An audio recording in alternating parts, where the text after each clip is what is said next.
Okay, so in the previous video, we talked about personality and separation of personality from finding out who you really are and all of those types of things, right? So so naturally, from that, okay, kind of, if you sit with that for a little bit, then the kind of natural next thing is to wonder, like, what is your purpose?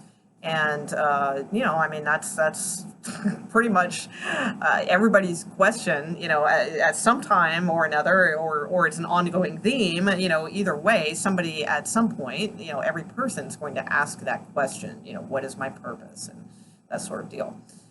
But they don't actually. That's the point. You might think about it, like you might think about what your purpose is and wonder about it and all of those types of things, but no one very rarely ever like just asks what is your purpose, to like a higher source. Okay, so with all these videos, I mean, I'm just assuming. I mean, at this point, I mean, we've got to acknowledge first of all that there is, a creator and a higher source to go to. All right, so that's just a given with these. So that's that. I don't need to go into explaining all that. I would hope at this point. So that is, that's one of the things. And in the last video, I spoke about that I actually did that. I actually, with purpose, with sincerity, asked what my purpose was and received a dream with imagery that is that described that to me. And I joked in the last video that I pretty much ignored it, but it didn't go away. It's always stayed with me, and it's only until now that I'm really fully understanding what it meant, because I actually thought it meant something else at the time, and I ignored that because I didn't want to do that. Okay, so it's a little complicated, but the imagery has always stayed with me, and now as I've kind of moved along the path a little bit more, it makes a lot more sense to me on what it is. Okay, and it has nothing to do with anything in the real world at all. Okay, so, and I would imagine that if all of you ask, you'd probably get the similar answer of what I got as well. But again, each person is unique, so that's, who knows. But it has nothing, like, it wasn't like, oh, you are to be a person on YouTube that gives videos, or you are to be, I was a dispatcher for what you are to be a dispatcher. It wasn't anything like that. All right, it was way more cosmic and pretty simple, quite frankly. But it's my purpose, and it's truth. So, and that's why I said it's probably similar for everybody, I would guess.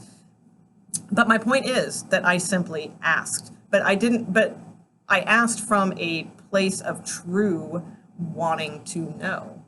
So, that's the difference. So a lot of times, you want to know what your purpose is, all these types of things, but who actually sits with that? Nobody does. What most people do, it's like the thing. Actually, I was watching, and it's like it would have been verbatim what I would have said in this video, quite frankly. And and I'm not putting me and him on the same level or anything like that, but on this particular topic, we were.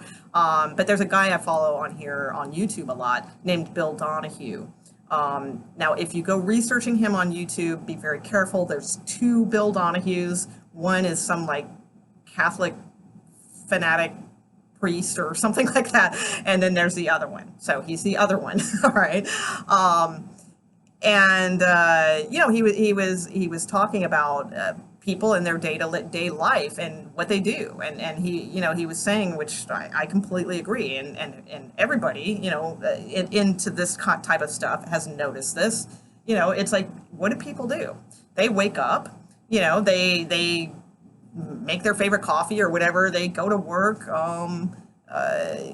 maybe they catch some dinner with their girlfriend or boyfriend or whatever after work, and they come home, and or maybe they go home with the person, their significant other, and maybe they have sex and procreate or whatever, and they come back home, and then they set the alarm and they get up and they do it all over again. and it's like then they get all this stupid bullshit in between. You know, they get the phone call from their cousin that's like, oh my God, can you believe that so and so did this and blah blah, you know, and all, you know, all this like crap. Like, who cares? You know, is that the meaning of life? You know, is this it? You know, am I meant to like sit around and think of like, oh fuck, you know, how am I going to pay my rent this month? You know, no, I better go get a job, or you know, and all, you know, or you know, oh, I guess I better call so and so because you know this is going on. Yeah, it's like all this stupid shit. It's like, who cares? You know, that's not life. It's not living. It's zombieism at its finest. You know, it's not actually zombieism. Is actually better because at least you go through the period of death and are resurrected. But anyway, it does get a little too complicated. But my point is, you know, it's like, you know, all these things. You know, everybody's asking the wrong questions. Okay, I mean, you're sitting here, you're stressed out, and you know, and I'm a tarot reader, so it's like I get the questions. You know, so I get a really good insight into what's going on in most people's like world. And you know, their questions, you know, are things like, you know, is so and so going to come back? You know, it's been 3 years and you know, I don't know. And or you know, wow, I've met this new person.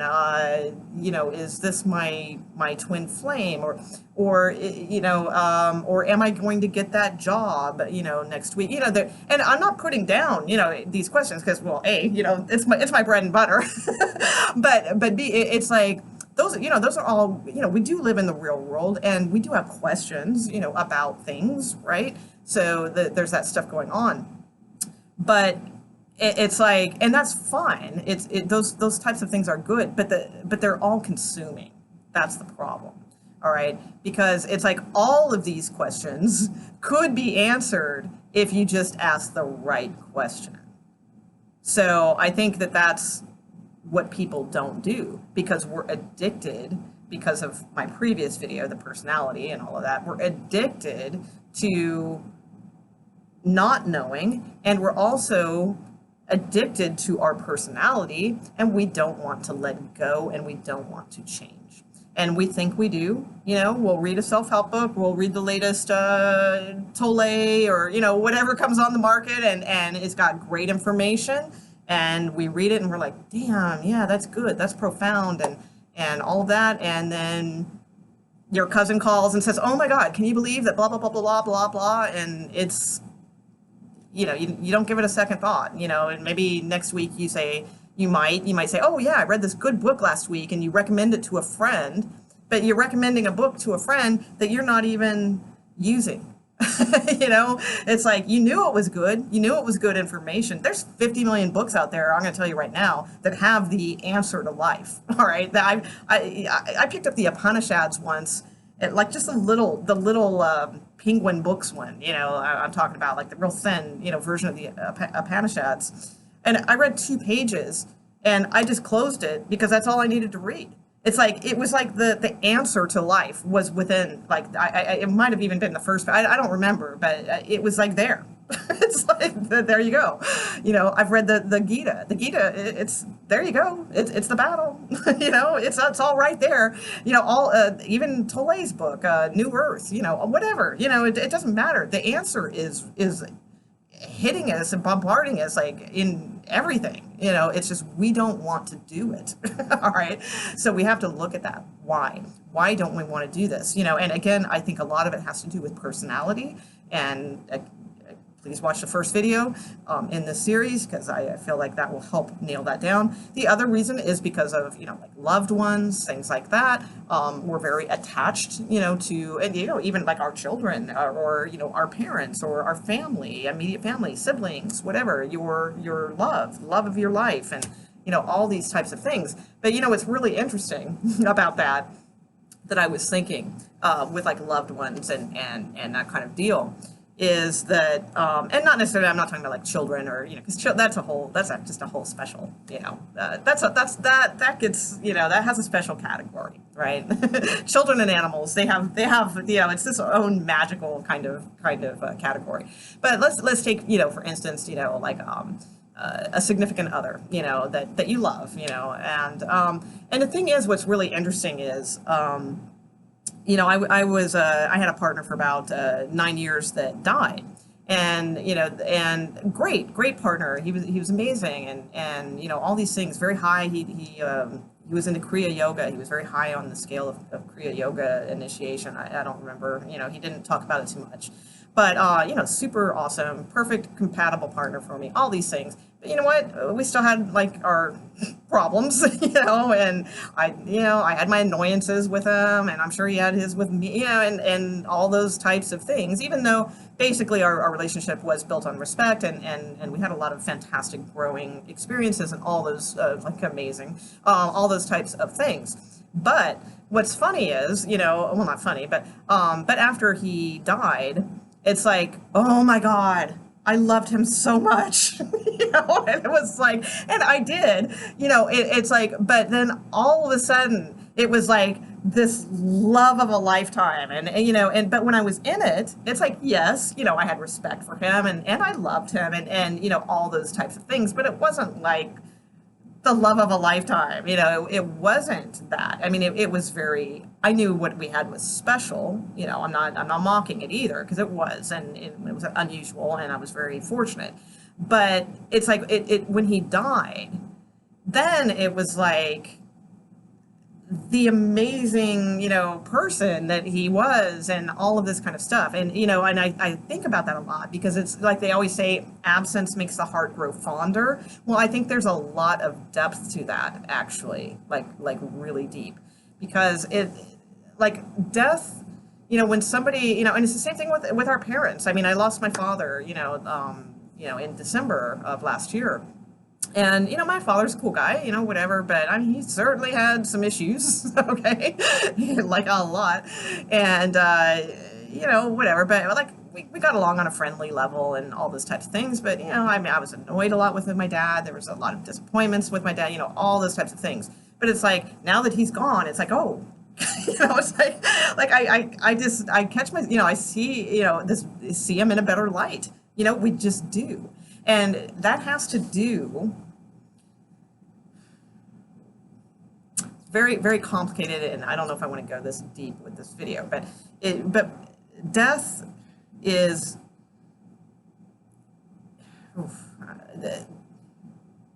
let's just say absence makes the heart grow fonder. I'm going to leave it at that, because, I mean, you can figure this stuff out for yourself. But the point being, just catch that when someone is taken away from us or gone from us, then we have a bigger love for them. Okay? So, for instance, don't be scared of what things you might find out on this journey, because believe it or not, there's fear holds people back from asking these questions, because innately you know that you are going to have to change. You know that or not have to, you just will. You will change once you get certain information. And that's why we don't ask seriously, because we don't seriously want the answer, okay? And because it's a mini death in a sense. But again, the people we're attached to in this world will mean a lot more when we have this sort of mini death or distance. Okay, so hopefully that kind of, I think, some of you will go with that and understand what I'm talking about, and if it's, whatever, if it's valid and you want to think about it, think about it deeper. But, my just wrapping this up, is, about your purpose and that sort of thing. So your purpose is not to get up, make your coffee, go off to work, go to dinner with your girlfriend, your boyfriend, whatever, procreate, have a kid, and, 2 kids, 10 kids, and, to save money to buy a home and then die. All right, that's not your purpose. So it is if you don't ask, but it's not. That's your personality's purpose, okay, to feed into all of that stuff. So don't be afraid to ask the deep questions, but you can't just like ask, in your head, like, oh, okay, well, what is my purpose? That won't work. You have to make a connection with a higher source in order to receive the answer. So in a sense, you kind of have to be like worthy, and I don't mean like I'm worthy and or anything like that. That's why I got that answer, because again, I didn't meditate that much or anything back then. It's just that I was sincere. I truly wanted to know.